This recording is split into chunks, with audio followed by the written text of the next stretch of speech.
좋은 수요일 아침입니다. 영상 녹화가 아침에 좀 문제가 있어서 찬양과 그다음 말씀 봉독은 생략하도록 하겠습니다. 말씀은 갈라디아서 3장 10절에서 18절까지입니다. 우리가 갈라디아서 말씀을 계속해서 묵상하고 있습니다. 이 말씀의 중심 내용은 바로 복음입니다. 복음은 복된 소식이라고 할 수 있습니다. 여러분은 이 복된 소식, 복음을 무엇이라고 정의하십니까? 아마 우리가 신앙교육을 조금만 해보면, 조금만 받으면 복음은 예수 그리스도다. 여러분, 이 복음이 예수 그리스도다라고 하는 것이 그냥 교육에 의해서 그렇지 라고 흘려 지나가는 것이 아니라 정말 우리 마음속에 복음이 복음이다라는 것이 받아들여진다는 것이 참으로 중요합니다. 여러분, 천국에 대해서 생각해 보신 적들이 있습니까? 물론 우리는 예수 그리스도 주라고 고백하면 천국에 간다라는 것을 믿습니다. 신앙생활에 있어서 목적이 꼭 천국에 가는 것만은 아닐 것입니다. 이 세상에서 주와 동행하는 것이 또한 신앙생활에 있어서 중요한 과정입니다. 그러면 어떤 사람이 천국에 가느냐? 바로 그것은 예수 그리스도를 주라 고백하고 삶의 주권자로 받아들이는 것입니다. 인정하는 것입니다. 참 쉬워 보입니다. 그런데 결코 쉽지가 않습니다. 우리의 삶의 자리에 예수를 우리 삶의 주로 고백하고 받아들인다. 여러분, 그것이 어떻게 우리 삶을 생명의 복음으로 바꿀 수 있는가? 우리가 예수 그리스도 주라 고백하기 위해서 먼저 우리 자신의 모습을 정확하게 알아야 합니다. 만약 여러분들이 나는 죄인이 아닌데, 나는 크게 잘못한 일이 없는데, 여러분 그런 생각을 갖고 있으면 예수 그리스도 십자가의 그 사건이 우리에게 복음이 될 수가 없습니다. 우리가 죄인이라고 하는 것을 깨달을 때, 우리가 하나님 앞에서 또 사람 앞에서 우리의 부족함을 깨달을 때, 그때 예수 그리스도의 복음이 정말 절실하게 필요하게 됩니다. 사람과 관계에 문제가 생겼을 때 그 문제를 푸는 중요한 과정이 있습니다. 첫 번째 과정은 서로가 서로에 대해서 저 사람이 잘못했다. 나는 잘못한 거 하나도 없다. 저 사람이 100% 잘못했다. 여러분 이렇게 생각하면 그 관계는 절대 풀리지 않습니다. 반대로 물론 저 사람이 잘못한 것도 있지만 내 잘못도 있다. 내 잘못도 크다. 그래서 이 문제를 해결하기 위해서 내가 이 잘못된 부분에 대해서 내가 용기를 좀 내어서 해소를 해야 되겠다. 서로가 상반간에 그런 마음을 갖게 되면 그 관계의 문제는 풀립니다. 하지만 서로가 그런 마음을 갖게 되지 않으면 풀리지가 않습니다. 심지어는 가까운 가족조차도 등을 지고 척을 지고 원수처럼 살아가는 경우가 우리는 주변에서 종종 발견합니다. 구태여 그 사람과 관계를 하지 않아도 되니까, 하지 않고 다르게 살아가도 되니까. 여러분, 그런데 실제로 그 마음 속에는 내가 뭐 그렇게 잘못했어? 라는 생각이 크기 때문에 그렇게 하는 것이 아니겠습니까? 우리가 섭섭하다라고 하는 것도 가만히 생각해 보면 내가 행동한 것을 다 잊어버리고 상대방의 말, 상대방의 행동이 강하게 제 마음속에 남아있을 때입니다. 하나님과의 관계에서도 우리가 이런 태도를 취할 때가 참 많이 있습니다. 내가 잘못한 것이 뭐가 있지? 내가 죄 지은 것이 뭐가 있지? 내 주변의 사람들 보게 되면 나는 그나마 좀 괜찮은 사람이지, 경건한 사람이지. 여러분, 대표적으로 이러한 종교 생활한 사람들이 바리새인들이었습니다. 사두개인들이었습니다. 율법사들이었습니다. 그들은 스스로에 대해서 나는 그래도 율법의 조항을 따라서 최선을 다해서 지켜가고 있다. 그러니 나는 큰 죄인은 아니다. 그런데 예수님께서 그들을 향해서 외식하는 자들이라 말씀하십니다. 회칠한 무덤이라 말씀하십니다. 비단 그 사람들에게만 해당되는 것일까요? 오늘 우리가 예수 그리스도를 안다고 하면서 복음에 대해서 안다고 하면서도 어쩌면 우리가 바리새인과 같이 그런 외식하는 자의 길로 걸어가지 않는가, 이런 질문을 해볼 필요가 있습니다. 오늘 그 부분에 대해서 분명하게 갈라디아서 3장 10절에서 18절은 우리에게 말씀합니다. 10절 말씀을 한번 볼까요? 무릇 율법 행위에 속한 자들은 저주 아래에 있나니, 율법의 행위를 따라 살아가면 저주 가운데 있을 수밖에 없다 얘기합니다. 왜 그렇습니까? 그 이유는 누구든지 율법책에 기록된 대로 모든 일을 항상 행하지 아니하는 자는 저주 아래에 있는 자라. 율법을 지키는데 어떤 사람은 내가 지키고 싶은 것만 지켜도 나는 율법을 다 지켰다. 근데 그것은 착각이라는 것입니다. 율법이라고 하는 것은 100개 중에 99개를 잘 지키고 1개를 어겼을 때 나는 99개를 잘 지켰으니까 나는 율법을 지켰다. 이렇게 판단하지 않습니다. 어긴 것 하나로 인해서 율법 전체를 어긴 것이 됩니다. 다르게 얘기하면 율법을 따라 살려고 하면 결국 그 삶의 결과는 저주 아래 있을 수밖에 없다라는 것입니다. 여러분, 우리가 실제 삶의 자리에서 경험하지 않습니까? 말씀대로 사는 것이 너무나 중요하고 그리고 그것이 우리 삶에 있어서 중요한 가치임을 알매도 불구하고 우리가 말씀대로 살지 못할 때가 얼마나 많이 있습니까? 당장 십계명만 생각해도 그 십계명을 우리가 온전히 지키는 것 참 우리 삶의 자리에 쉽지가 않습니다. 그 10개도 하나 제대로 못 지키는데 율법에서 그 많은 율법들, 하라는 것과 하지 말라는 것들, 그런 것들을 다 지켜간다는 것은 거의 불가능한 일들이 아니겠습니까? 결국 율법 아래 살아간다고 하는 것은 저주 아래 살아간다라고 하는 것을 바로 보여주는 것입니다. 그래서 우리 11절 말씀입니다. 하나님 앞에서 아무도 율법으로 말미암아 의롭게 되지 못할 것이 분명하니. 여러분, 율법으로 살아가면 결코 의롭게 되지 못합니다. 그것을 역사적으로 보여준 것이 구약 말씀입니다. 이스라엘 백성들은 율법으로 하나님 앞에 의로 살아가기로 결단하고 나갔지만 결국 그들은 율법을 어깁니다. 율법에서 벗어납니다. 하나님을 배신합니다. 여러분, 그것이 사람의 본성이요, 사람의 모습입니다. 우리는 다른 사람에 대해서는 그나마 조금 객관적으로 바라보는 것 같은데 자신에 대해서는 굉장히 객관적으로 바라보기가 어렵습니다. 왜 그럴까요? 너무나 주관적으로 내로남불이라는 말을 우리가 흔히 사용하는 것처럼 내가 자신이 어떤 잘못을 하고 실수를 해도 뭐 그것이 그럴 수 있지라고 스스로 합리화시켜 변명하면서 넘어가기 때문입니다. 여러분, 우리가 율법의 말씀을 알면 알수록 우리의 삶이 참 무겁습니다. 제가 신앙생활을 하면서 말씀을 처음에 조금 알았을 때보다 말씀을 많이 알고 깊이 알고 그럴 때일수록 이 말씀대로 살아간다고 하는 것이 얼마나 어렵고 힘든가라고 하는 것들을 더 절감하게 됩니다. 율법은 그저 겉의 형식만을 우리에게 강요하지만 예수님께서 율법의 진정한 의미는 속생각, 속마음조차도 그 율법에 정한 규례를 따라 행해야 된다 말씀하시는데 그 기준에 의하면 이 세상에 어느 누구도 율법을 지킬 사람이 아무도 없다라는 것입니다.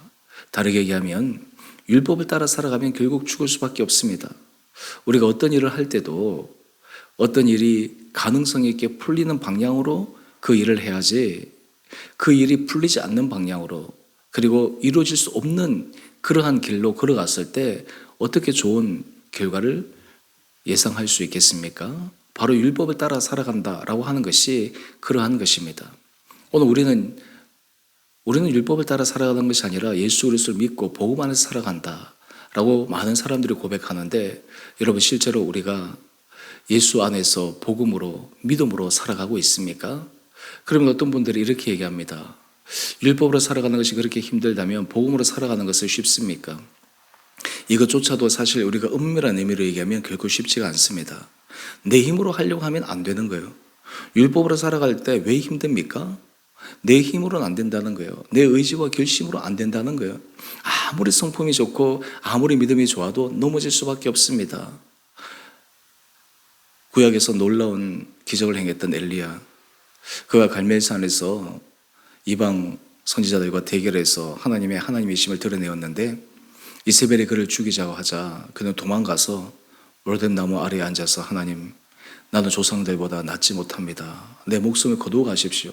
여러분, 사람이라는 것이 그렇습니다. 정말 마음에 열정이 불타고 그리고 내가 할 수 있다라는 생각이 가득 찰 때는 믿음의 길을 걸어가다가 그 생각이 꺾여버리면 완전히 극단적으로 떨어질 수밖에 없는 것이 사람의 마음이다라는 것입니다. 그렇다면 의인이라고 하는 것은 성경에서 어떻게 규정하고 있습니까? 우리 11절 말씀입니다. 의인은 믿음으로 살리라. 여러분, 이 믿음으로 산다는 것은 무엇입니까? 바로 이 믿음은 예수 그리스도를 믿음입니다. 예수 그리스도께서 십자가에 우리 죄를 대속하시고 속량하시고 우리 안에 모든 삶을 주장하시는 주권자로 주로 고백하는 것, 여러분 이것이 믿음으로 살아가는 것입니다. 그래서 의인은 믿음으로 살아간다고 할 때 그 의미는 우리 안에 계신 예수 그리스도를 모시고 그분의 음성에 순종하며 걸어가는 것입니다. 이럴 때 아주 고전적인 책 제목이지만 예수님이라면 어떻게 하실까? 참 그 제목이 우리에게 의미하는 바는 굉장히 큽니다. 여러분 예수 그리스도라면 이때 어떻게 하실까? 그때 우리는 이렇게 하면 예수님께서 원하시는 길이지. 그런데 중요한 것은 그것을 알면 뭐합니까? 마음에서 따라가지를 못하는데 예수님께서 이렇게 말씀하셨겠지? 이렇게 행동하라고 하셨겠지? 근데 나는 실제 삶에서 그렇게 할 수 없어. 여러분 이것이 우리 삶의 딜레마이지 않습니까? 믿음으로 살아간다는 것은 무엇입니까? 우리가 죄인이기 때문에 우리 힘과 능력으로 안 된다라는 것을 인정하는 것입니다. 그것을 고백하는 것입니다. 다르게 얘기해서 하나님 앞에 하나님 저는 죄인입니다. 하나님 저는 죽을 수밖에 없는 죄인입니다. 라는 것을 고백하는 것입니다. 이런 이 고백이 참으로 중요한 것은 이것은 내가 내 자신에 대해서 고백할 뿐만 아니라 다른 사람을 바라볼 때도 이런 시선으로 바라보게 되면 사람에 대해서 우리 마음이 많이 편해집니다. 저 사람이 왜 저렇지? 저 사람 왜 저거밖에 안 되지? 저 사람 왜 저렇게 생활하지? 그런데 그 이유는 간단합니다. 죄인이기 때문에 그러합니다. 그 사람의 신앙력이 어떻든 그 사람이 갖고 있던 외적인 직분이 어떠하든 그 사람이 말하는 것이 어떠하든 죄인이기 때문에 그러한 것입니다. 나도 죄인이기 때문에 넘어질 수밖에 없고 그 사람도 죄인이기 때문에 넘어질 수밖에 없고 여러분 이것이 현실이라는 것입니다. 이것을 타파할 수 있는 유일한 길은 오직 예수 그리스도 복음 아래서만 가능한 것입니다. 어떻게 가능했습니까? 우리 13절 말씀을 한번 보십시다. 그리스도께서 우리를 위하여 저주를 받은 바 되사 율법의 저주에서 우리를 속량하셨으니 여러분 예수께서 우리 대신 저주를 받으셨다라는 것입니다. 이 세상에 참 사랑이 많은 부모 밑에 자란 자녀들은 복이 있습니다. 그런데 모든 부모가 다 사랑으로 자녀들을 키우는 것은 아닐 것입니다. 사랑이라고 하지만 왜곡된 사랑, 이기적인 사랑, 자기중심적인 사랑으로 자녀들을 또 고통스럽게 만드는 그러한 관계도 있습니다. 참 부모라면 정말 자녀를 위해서 자신의 모든 것을 희생해서라도 그 자녀를 위해서 내어줄 수 있는 희생적 사랑, 이것이 우리가 생각하는 이상적인 부모의 사랑이지 않습니까? 그런데 부모도 사람입니다. 한계가 있습니다. 하는 데 있어서 무제한으로 그렇게 할 수는 없습니다. 하지만 예수 그리스도는 죽을 수밖에 없는 우리 죄인을 위해 저주를 받을 수밖에 없는 우리를 위해 십자가에 대신 달려 죽으셨습니다. 여러분 이 사실이 우리 개인적으로 받아들여지고 인격적으로 그것이 우리 안에 경험되어질 때 예수 그리스도 안에 그 사실이 얼마나 놀라운 복음인가라는 것을 우리는 깨닫지 않을 수가 없습니다. 여러분 우리가 죽을 수밖에 없는 우리, 내가 지은 죄, 내가 범한 모든 것들, 예수 그리스도의 십자가의 공로에 보혈로 그것이 다 사함받고 덮여진다. 여러분 신기한 일이 아니겠습니까? 탕감받는다는 것입니다. 내가 이 세상에서 지은 죄의 모든 부채가 예수 그리스도 안에서 완전히 없어진다는 것입니다. 그리스도 안에 있으면 누구든지 새로운 피조물로 변화될 수 있다고 하는 것, 여러분 이것이 예수 그리스도의 복음의 능력입니다. 뿐만 아닙니다. 저주에서 벗어나는 것, 거기서 하나 더 나가서 우리 14절 말씀을 한번 볼까요? 그리스도 예수 안에서 아브라함의 복이 이방인에게 미치게 하고 우리로 하여금 믿음으로 말미암아 성령의 약속을 받게 하려 함이라. 여러분 예수 안에 있을 때 우리가 저주에서부터 벗어납니다. 단지 그런 차원에서 머물러 있는 것이 아니라 예수 안에서 아브라함에게 약속하신 하나님의 복이 유대인들은 인정하기를 싫어하겠지만 그리스도 안에서 이방인에게 미치게 한다라는 것입니다. 이 말씀도 우리가 앞에서 묵상하지 않았습니까? 우리도 구약 성경의 율법에 의하면 유대인들 앞에서는 우리도 이방인입니다. 하나님의 유업을 받을 그러한 혈연으로 얘기하면 자격이 없는 자들입니다. 그런데 어떻게 우리가 구약 말씀이 하나님께서 우리에게 주신 약속의 말씀으로 믿습니까? 그 이유는 그리스도 안에 있을 때 가능한 것입니다. 그리스도 안에서 아브라함의 복이 우리에게 미치게 한다라고 하는 것입니다. 이것을 확증하게 하는 것이 무엇입니까? 14절 중반절 이하입니다. 우리로 하여금 믿음으로 말미암아 성령의 약속을 받게 하려 함이라. 우리 안에 성령이 임하시는 것입니다. 성령은 하나님의 영, 예수의 영입니다. 성령이 임할 때 우리는 내 안에 예수님께서 계시는구나. 내 삶을 예수님께서 인도하시는구나. 이것을 경험할 수 있게 되는 것입니다. 성령은 우리의 영적인 감각을 깨웁니다. 우리의 죽었던 그 상태에서 주님 앞에서 정말 영적으로 새롭게 살아날 수 있도록 인도하시는 분이 성령님이십니다. 오늘 큐티의 제목을 한번 보실까요? 율법이 아닌 믿음으로 받는 약속. 여러분, 사람은 오직 예수 안에 있을 때만 변화됩니다. 율법으로는 절대 변화될 수 없습니다. 율법의 기준 잣대를 가지고서는 사람에게 어떤 기대도 할 수 없습니다. 다 저마다 넘어지고 죄인의 모습을 보일 뿐입니다. 하지만 예수 안에 있을 때 우리 안에 우리 힘과 우리 능력이 아닌 예수 그리스도의 보혈의 능력으로 우리가 주 앞에서 어떻게 내가 믿음의 길을 걸어갈 수 있지? 내가 어떻게 주님이 원하시는 그 생명의 길로 내가 나갈 수 있지? 이것을 경험하게 되는 것입니다. 오늘 이것이 우리에게 복된 소식이 되고, 여러분, 이것을 우리가 깨닫게 될 때 내 인생에 예수 그리스도를 만나고 예수 그리스도를 아는 것이 가장 복이다. 이것이 또한 다른 사람들에게 유일한 복이 되기 위해서 우리 안에 정말 불붙는 심정으로 사람들에게 복음을 전하지 않을 수밖에 없는 그런 아름다운 믿음의 삶이 우리 가운데도 일어날 수 있게 되기를 주님 이름으로 축원드립니다. 함께 기도하겠습니다. 사랑해 주님, 오늘 말씀을 통해 복음 안에 살아간다라고 하는 것에 대해 다시 한번 묵상합니다.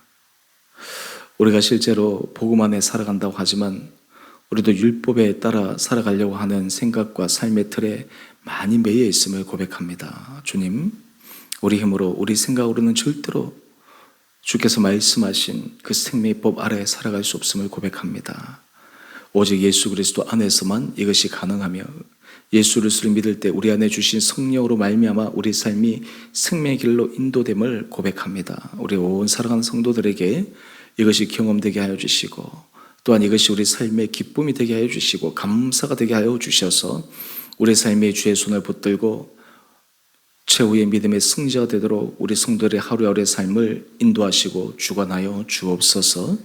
우리 다음 세대 자녀들을 축복하여 주시며 고3 수험생들을 주님 은혜 가운데 잡아주시며 우리 주원의 교회가 주님의 능력의 손에 붙들림 받으여 이 안에 정말 성령의 충만한 역사로 한 사람 한 사람들이 정말 주 안에서 변화되고 한 사람 한 사람의 주 안에서 기쁨과 감사를 누리며 주님 앞에 우리의 전 삶에 헌신할 때 그것이 부자연스럽고 억지스러운 것이 아니라 자발적이고 자연스럽고 기쁨으로 섬겨나가 이 교회가 정말 주님의 이름을 온전히 올려드리는 데 쓰임받는 거룩한 교회 되게 하여 주옵소서.